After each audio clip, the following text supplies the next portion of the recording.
Bayangkan, sejenak, kemampuan untuk menjelajah lebih cepat dari cahaya.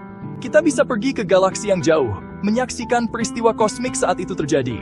Bintang dan planet akan melesat, sebuah pemandangan cahaya dan warna yang menakjubkan.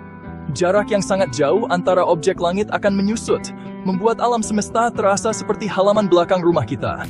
Prestasi seperti itu, jika dapat dicapai, akan merevolusi pemahaman kita tentang kosmos dan tempat kita di dalamnya. Namun, kenyataan perjalanan yang lebih cepat dari cahaya lebih kompleks daripada yang mungkin dibayangkan. Kecepatan cahaya, konstanta fundamental dalam fisika, menghadirkan penghalang yang tangguh. Untuk memahami tantangan dan implikasi dari melampaui batas ini, pertama-tama kita harus memahami sifat dasar cahaya itu sendiri. Cahaya bergerak dengan kecepatan yang mencengangkan, sekitar 299,792.458 meter per detik. Kecepatan ini sering dilambangkan dengan huruf Z, adalah landasan fisika modern. Ia mengatur perambatan radiasi elektromagnetik, termasuk cahaya yang kita lihat, gelombang radio, dan sinar X. Kecepatan ini bukan sekadar angka, itu adalah sifat fundamental alam semesta. Ia menentukan kecepatan informasi dapat melakukan perjalanan. Ketika kita mengamati bintang yang jauh, kita melihatnya seperti dulu. Cahaya dari permukaannya telah memakan waktu bertahun-tahun atau bahkan berabad-abad untuk mencapai kita. Kecepatan cahaya terkait erat dengan jalinan ruang waktu. Ini bukan hanya tentang seberapa cepat sesuatu dapat bergerak melalui ruang angkasa. Ini tentang hubungan antara ruang dan waktu itu sendiri. Disinilah titik relativitas Albert Einstein yang inovatif secara berperan.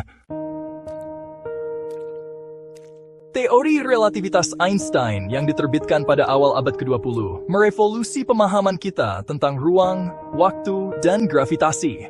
Salah satu postulat kuncinya adalah bahwa kecepatan cahaya dalam ruang hampa adalah konstan untuk semua pengamat, terlepas dari gerakan relatif mereka. Pernyataan yang tampak sederhana ini memiliki implikasi yang besar. Artinya, pengertian intuitif kita tentang ruang dan waktu absolut adalah salah. Waktu bukanlah metronom universal yang berdetak dengan kecepatan yang sama untuk semua orang. Sebaliknya, itu relatif, mengalir dengan kecepatan berbeda untuk pengamat dalam kerangka inersia yang berbeda. Terlebih lagi, teori Einstein memprediksi bahwa ketika suatu objek mendekati kecepatan cahaya, masanya meningkat tak terhingga, dan waktu melambat relatif terhadap pengamat yang diam. Efek ini, yang dikenal sebagai dilatasi waktu, telah diverifikasi sebagai eksperimental. Portfolio. Bagian 4, menembus batas cahaya, mimpi dan dilema. Implikasi dari melampaui kecepatan cahaya, membingungkan.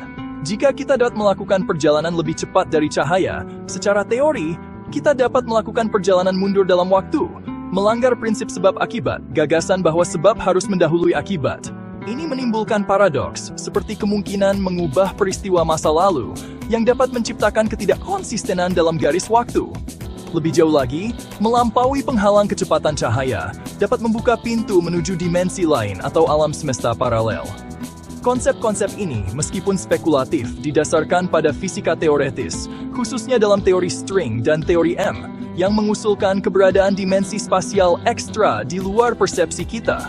Namun, hukum fisika yang sama yang menunjukkan kemungkinan-kemungkinan ini juga menghadirkan hambatan yang tangguh. Kebutuhan energi untuk mempercepat objek bermassa hingga kecepatan cahaya sangatlah astronomis, mendekati tak terhingga. Mengatasi penghalang ini tampaknya tidak dapat diatasi dengan pemahaman fisika kita saat ini. Bagian 5. Membengkokkan aturan ruang dan waktu. Sementara melampaui kecepatan cahaya dalam batasan relativitas khusus tampaknya tidak mungkin. Relativitas umum, teori gravitasi Einstein, menawarkan beberapa celah yang menarik. Teori ini menggambarkan gravitasi bukan sebagai gaya, tetapi sebagai kelengkungan ruang waktu yang disebabkan oleh massa dan energi. Satu konsep yang muncul dari relativitas umum adalah warp drive. Sistem propulsi teoretis yang memanipulasi ruang waktu itu sendiri, menciptakan gelembung di sekitar pesawat ruang angkasa. Dengan memampatkan ruang di depan kapal dan meluaskannya di belakang, warp drive secara efektif dapat memungkinkan perjalanan yang lebih cepat dari cahaya tanpa melanggar hukum fisika. Kemungkinan menarik lainnya adalah keberadaan lubang cacing, terowongan teoretis yang menghubungkan dua titik yang jauh dalam ruang waktu. Dengan melintasi lubang cacing, pesawat ruang angkasa berpotensi melakukan perjalanan jarak jauh dalam waktu yang lebih singkat daripada yang dibutuhkan cahaya untuk melakukan perjalanan melalui ruang normal. Sementara warp drive dan lubang cacing tetap sangat spekulatif dan menghadapi rintangan teoretis dan teknologi yang signifikan, mereka menggambarkan kemungkinan tak terbatas yang muncul ketika kita mempelajari dunia ruang waktu yang penuh teka-teki. Pencarian untuk memahami dan mungkin suatu hari menaklukkan kecepatan cahaya terus memikat imajinasi kita dan mendorong eksplorasi ilmiah.